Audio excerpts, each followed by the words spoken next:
Assalamualaikum warahmatullahi wabarakatuh. Perkenalkan, nama saya Nursita Nugroho, NIM 23862029192. Di sini saya menjelaskan tentang model pembelajaran kolaboratif. Pengertian pembelajaran kolaboratif. Pembelajaran kolaboratif adalah suatu pendekatan dalam proses belajar mengajar yang menekankan pada kerjasama antar peserta didik dalam kelompok untuk mencapai tujuan pembelajaran bersama. Dalam metode ini, siswa saling berbagi ide, bertukar informasi, dan saling membantu memahami materi. Proses ini tidak hanya berfokus pada hasil belajar individu, tetapi juga pada pengembangan keterampilan sosial, komunikasi, dan tanggung jawab kolektif. Melalui pembelajaran kolaboratif, siswa belajar untuk bekerja sama, menghargai perbedaan pendapat, dan berkontribusi aktif dalam menyelesaikan tugas kelompok. Guru berperan sebagai fasilitator yang mengarahkan proses dan menciptakan lingkungan belajar yang mendukung interaksi yang positif antar siswa. Karakteristik pembelajaran kolaboratif. Kegiatan belajar aktif.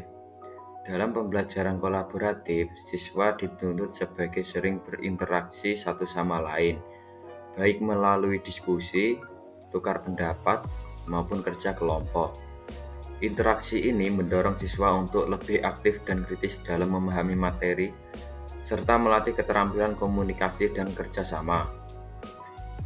Tanggung jawab bersama. Setiap anggota kelompok memiliki tanggung jawab tidak hanya untuk belajar secara individu, tetapi juga membantu anggota lain agar memahami materi. Keberhasilan belajar menjadi tanggung jawab bersama, bukan perorangan. Kegiatan belajar aktif. Siswa tidak hanya duduk mendengarkan penjelasan guru, tetapi secara aktif terlibat dalam proses pembelajaran. Aktivitas seperti berdiskusi, membuat proyek, menyelesaikan masalah, dan saling memberi masukan merupakan bagian penting dari pembelajaran kolaboratif. Tujuan kelompok jelas. Sebelum melalui kegiatan, kelompok harus mengetahui dengan jelas tujuan pembelajaran yang ingin dicapai. Tujuan ini menjadi arah kerjasama mereka, sehingga setiap anggota memahami kontribusinya terhadap pencapaian tersebut. Evaluasi dilakukan secara kelompok dan individu. Penilaian dalam pembelajaran kolaboratif dilakukan dengan menilai hasil kerja kelompok secara keseluruhan, namun juga mengevaluasi kontribusi individu di dalam kelompok. Hal ini untuk memastikan bahwa setiap siswa terlibat aktif dan bertanggung jawab dalam proses belajar. Langkah-langkah pembelajaran kolaboratif. Menentukan tujuan pembelajaran. Guru menetapkan tujuan pembelajaran yang jelas dan terukur. Tujuan ini menjadi dasar bagi seluruh aktivitas dalam pembelajaran kolaboratif dan harus dipahami oleh semua siswa agar mereka tahu arah dan hasil yang ingin dicapai. Menentukan tujuan pembelajaran. Siswa dibagi ke dalam kelompok kecil yang heterogen, yaitu terdiri dari anggota dengan kemampuan, latar belakang, atau gaya belajar yang berbeda. Pembentukan kelompok ini bertujuan untuk mendorong kerjasama yang seimbang dan saling melengkapi. Presentasi hasil kerja. Setiap kelompok mempresentasikan hasil diskusi atau tugas mereka di depan kelas.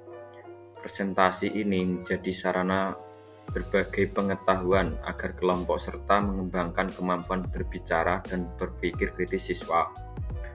Refleksi dan evaluasi. Di akhir kegiatan, guru dan siswa bersama-sama melakukan refleksi terhadap proses pembelajaran, apa yang telah dipelajari, bagaimana kerjasama berlangsung, serta kesulitan yang dihadapi. Evaluasi dilakukan untuk menilai hasil kerja kelompok maupun kontribusi individu. Kelebihan dan kekurangan.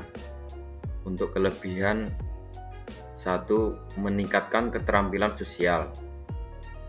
Pembelajaran kolaboratif melatih siswa untuk berkomunikasi, bekerja sama, mendengarkan pendapat orang lain, serta menyampaikan ide secara efektif. Hal ini sangat berguna dalam membentuk kemampuan sosial dan kerja tim yang kuat. 2. Mendorong tanggung jawab. Setiap anggota kelompok memiliki peran dan tanggung jawab tertentu.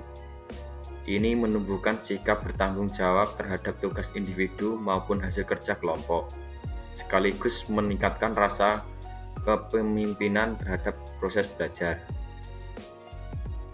Kekurangan. 1. Membutuhkan waktu lebih lama. Karena melibatkan diskusi, pembagian peran, dan presentasi. Proses pembelajaran kolaboratif cenderung memakan waktu lebih banyak dibandingkan metode ceramah biasa.